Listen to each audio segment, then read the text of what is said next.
Ya. Podo wis. Hah? Kurang barang. Oh, diketok sithik.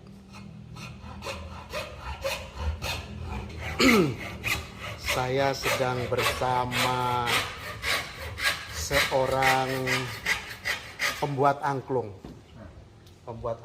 Namanya Mani Bendol. Isnaini Bendol, panggilannya Mani. Dia pembuat angklung.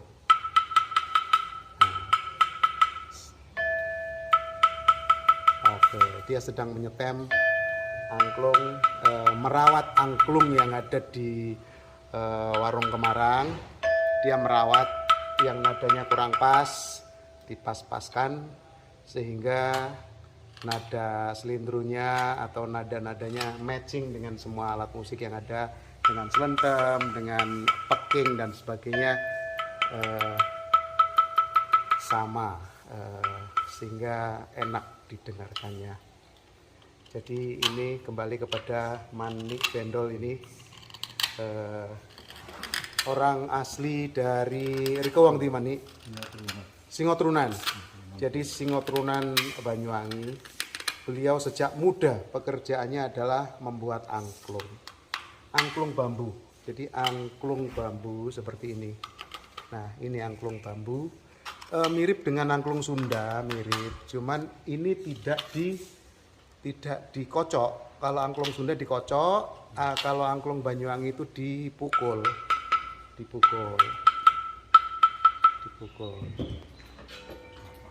Nah, dipukul. Nah, seperti itu, dipukul. Jadi angklung Banyuwangi yang tradisional itu memiliki nada, tangga nadanya selindro, yaitu pentatonik dengan 6 nada do re mi sol la. Tapi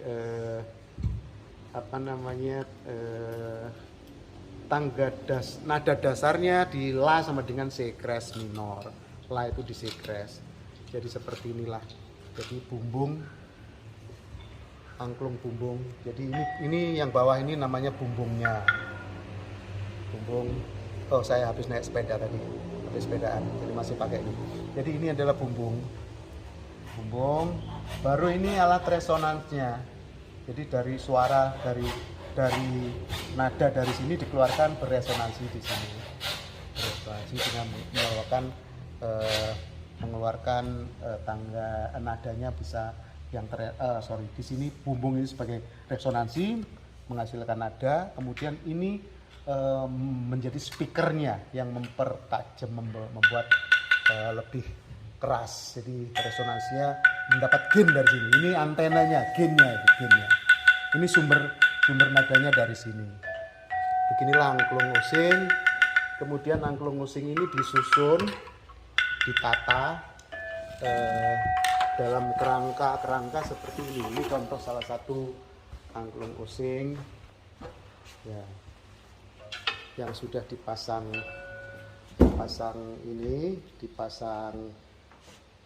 kakinya, kemudian kakinya ada hiasannya. Nah, sehingga tertata seperti ini. Nah, ini angklung using itu seperti ini. Ya, Pak Isna ini sedang mengeset, jadi harus dibuka ini semuanya, di stem lagi, karena saya mendengarkan ada sedikit ada nada-nada yang sumbang, sehingga perlu di stem lagi. Memang bambu itu sangat rentan dengan temperatur ruangan, sehingga bahan bambu ini harus terus di stem sedikit, paling diadjust sedikit, dibesarin atau kecilin. Kalau sudah parah, pecah, ya harus diganti gitu kan. Itu diservis oleh Mani Bendol ini.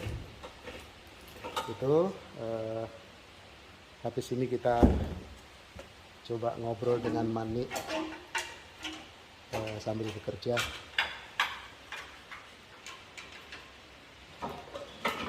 Mani, sejak umur piro Riko megawe angklung? Sejak bujang ya, sejak lancing, sejak bujang kerjaan Pak Ni ini membuat angklung. Sudah berapa angklung kira-kira sudah dibuat? Ya, enggak dihitung. Nggak bisa dihitung, oke. saking banyaknya sampai sudah nggak bisa dihitung. Jadi angklung di Banyuwangi banyak buatan Mani ini,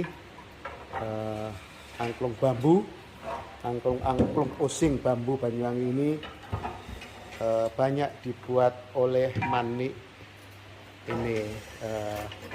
Mulai siang pesen atau yang beli siapa aja Mani biasanya? Ya guru. Sekolahan ya, sekolahan ada pesan, kemudian sanggar-sanggar seni. Apa? Orang pensiunan. Orang pensiunan punya sanggar gitu ya? Oh, punya sanggar seni gitu ya? Sanggar seni, sekolah-sekolah, mereka pesan ke Pak Ni ini. Dengan Pak Ni rajin, jadi memang pengrajin seni angklung Banyuwangi. Memang dibutuhkan ketekunan. Kalau dilihat, dia dibuat secara manual banget. Dia menggunakan pisau. Pisaunya ada, ini alatnya ini. Pisau ini namanya pisau lanang ya. Nah, ini pisau laki-laki. Karena runcing, ada pisaunya pun ada dua. Jadi yang kecil dan agak besar. Kemudian ini adalah boding.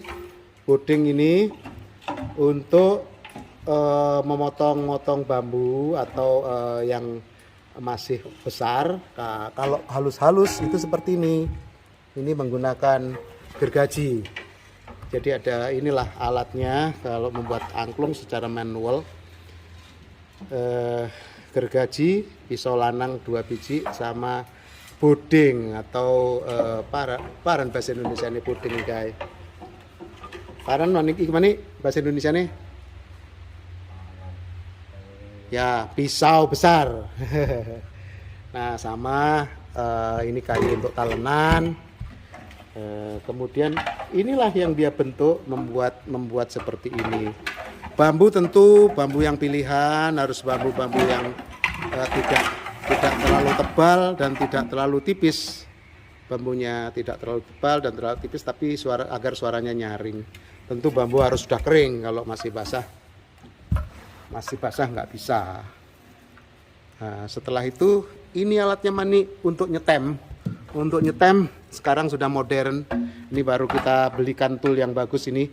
Siapa nih? Apa alat namanya ini? Untuk ngeset nada, misalnya C-crash, la-nya C-crash misalnya. Coba C-crash. Nah, itu namanya untuk nyetem, ya. Pasno C-crash.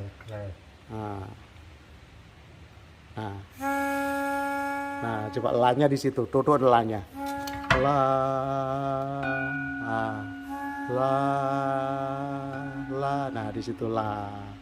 Itu baru do-nya nanti ada di E dan seterusnya. Do, di E kalau nggak salah, coba E.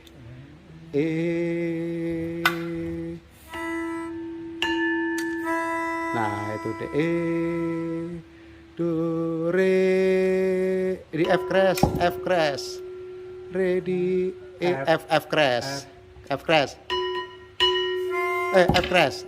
Nah, F crash, re-nya di F crash. F crash. Mi di G crash, gitu ya, gitu di G crash. Fa di A, fa-nya di A dan seterusnya. Jadi itulah nada dasar angklung Banyuwangi. La-nya ada di C crash, la-nya ada di C crash. Jadi inilah pekerjaan Mani Pendot. Ya, juga saya ajari cara nyetem yang benar. Ya, Mani kudu apal ya nanti kalau la-nya di C crash, do-nya di E ya, aja lali ya. Re-nya di F crash ya. Hun tulis gue ya, Mani ya. Nanti saya tulis. Teman-teman, saya bisa main musik, saya mengerti musik, saya paham musik, not angka, not balok saya paham. Namun Pak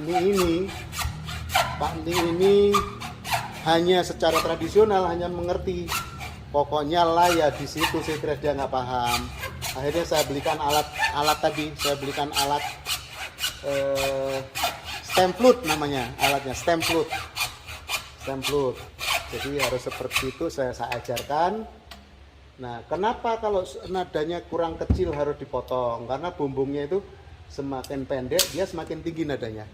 Kalau semakin pendek dia semakin tinggi nadanya. Jadi ini karena kurang tinggi tadi, kurang tinggi nadanya, maka dipotong bumbungnya. Semakin tinggi frekuensi itu memerlukan panjang gelombang yang semakin pendek. Nah, panjang gelombang itu diterbitkan atau dihasilkan dari bumbung ini. Bumbung semakin pendek, dia panjang gelombangnya semakin pendek. Nah, itu sumber suaranya dari situ. Nah, inilah mani yang secara alami, secara tradisional membuat ini. Namun saya memahami teknis maupun kesenian, teknik musik maupun nada. Saya memahami, sehingga saya dengan Pak Ni ya bisa dibilang berduet secara tradisional, ketemu secara sains modern, ketemulah menghasilkan hasil karya yang bagus. Salah satunya yang sudah pernah kami terbitkan berdua ini adalah angklung kromatis namanya, angklung kromatis, angklung osing yang bernada, tangga nadanya itu semua nada ada, mulai C, C crash, D crash dan sebagainya. Itu kami juga ciptakan bersama Mani ini. Beliau yang membuat, saya yang memikirkan, saya mengkonsep, dan yang membuat tapi langsung Mani seperti ini. Nah, itulah angklung Banyuwangi yang kami perkaya, kami terus lestarikan. Ini Mani kami lestarikan terus supaya Mani ini terus berproduksi, baik untuk sanggar di Kemarang maupun sanggar-sanggar lain.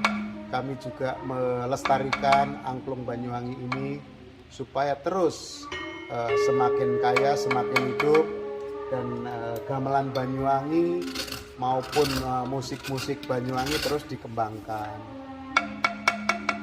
Itu nada apa Mani? Nada ya. Ini ya.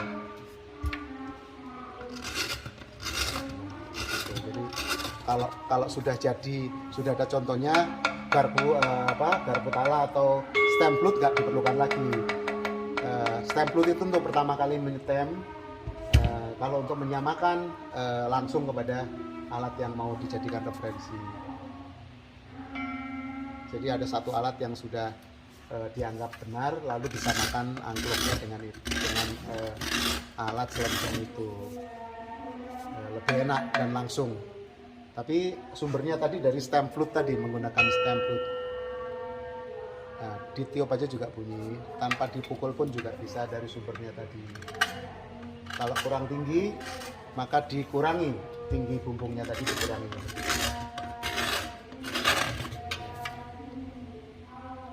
Sedikit-sedikit supaya tidak kelewatan.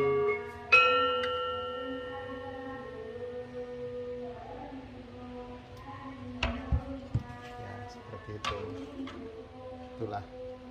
Nah, setelah jadi nanti dilubangi, angklungnya dilubangi, akhirnya dipasang di rangka yang sudah ada seperti itu.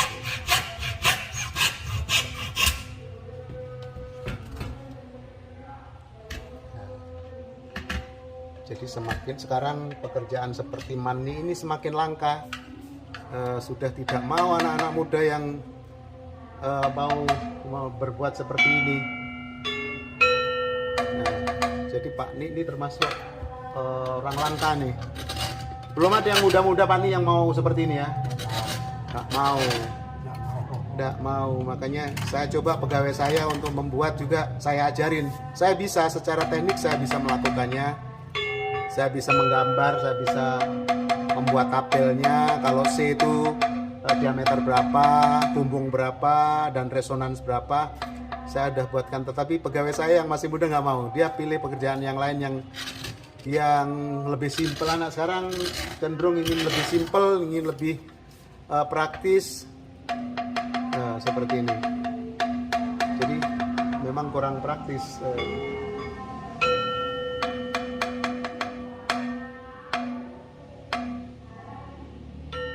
Sol itu.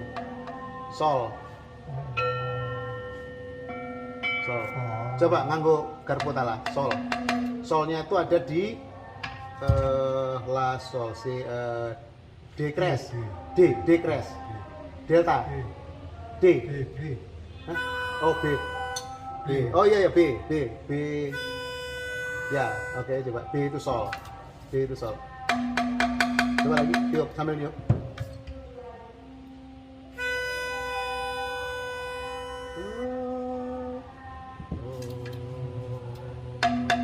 Ya masuk. Coba samakan dengan sana.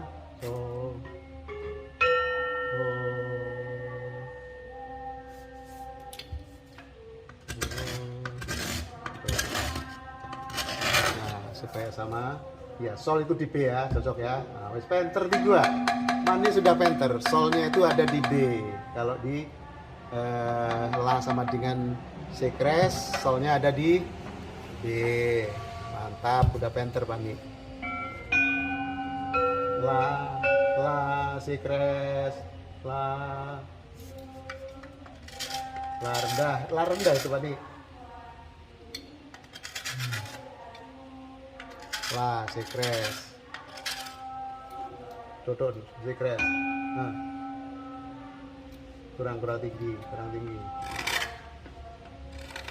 Nah, kalau kurang tinggi dipotong itunya, bumbungnya direndahkan supaya panjang gelombangnya lebih rendah. Jadi atau frekuensinya lebih tinggi. F sama dengan 1/4 lambda. Jadi setengah satu dibagi panjang gelombang itu frekuensinya. Semakin tinggi frekuensinya itu nada semakin kecil, frekuensinya semakin tinggi. Tuh. Kurang tinggi.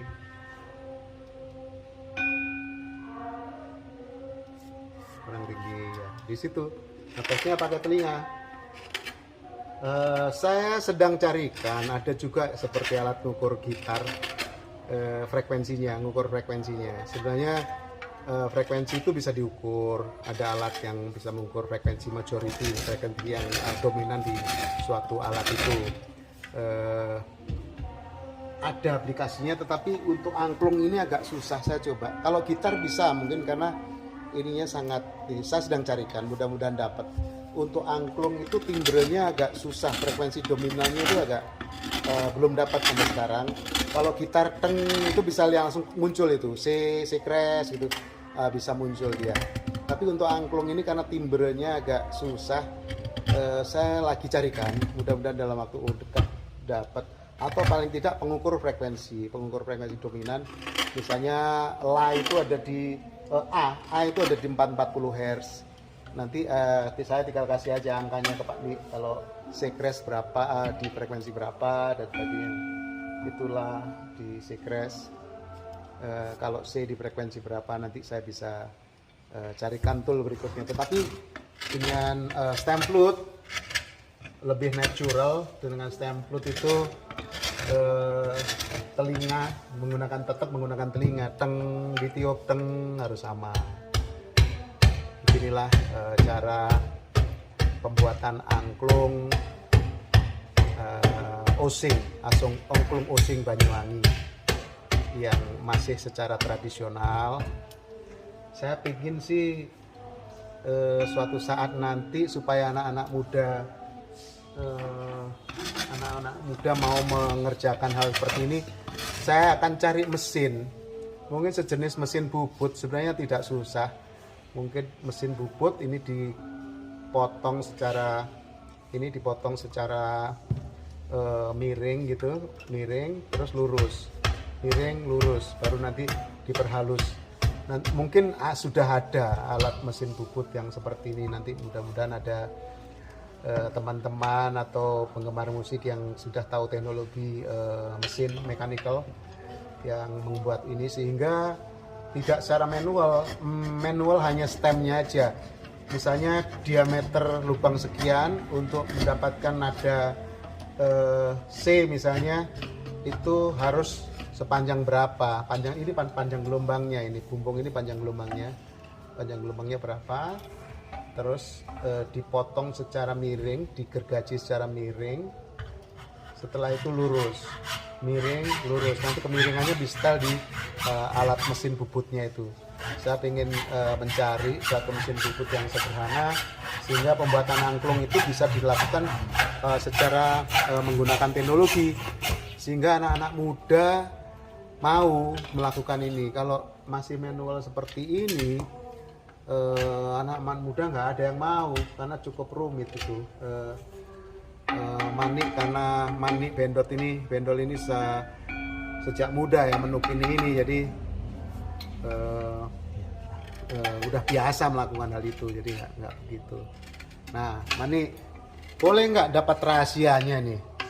Rahasia Manik, kalau membuat angklung ini, satu set angklung harganya berapa, atau pembuatan satu wilah ini berapa harganya?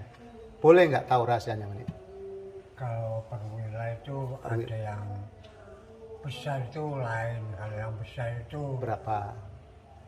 30. Oke, yang besar jadi yang ini ya, misalnya yang sampai besar, ini sekitar 30 ya. Sampai berapa? 30 ribu ya ini ya, kira-kira yang buat seperti ini ya. Kalau yang 34. Oh, lain. oke. Jadi kecil ini 20. sedang 20. Oke. 30 ke 25, terus nanti ke 20. Oh, yang kecil 20. Baru yang kecil, oh jadi 3 bagian lah ya. 30, 25 sama 20. Itu kalau pesan seperti ini sudah dicarikan sudah bambunya sama Pak Ni ya. Oke. Itu satu angklung berapa wilah Pak Ni? Satu angklung ini 13 ya? Ini maksimal 15. 15, oke, 15, oke. Berarti tidak mahal teman-teman, tidak mahal. Anggap aja rata-rata tadi 25 ya kali 15, baru wilahannya ya sekitar piro 25 ya, 300 sampai 400 sudah jadi wilahan. Belum jadi tambah kerangka ya. Kerangka ono maning yo. Jadi kalau mau kerangkanya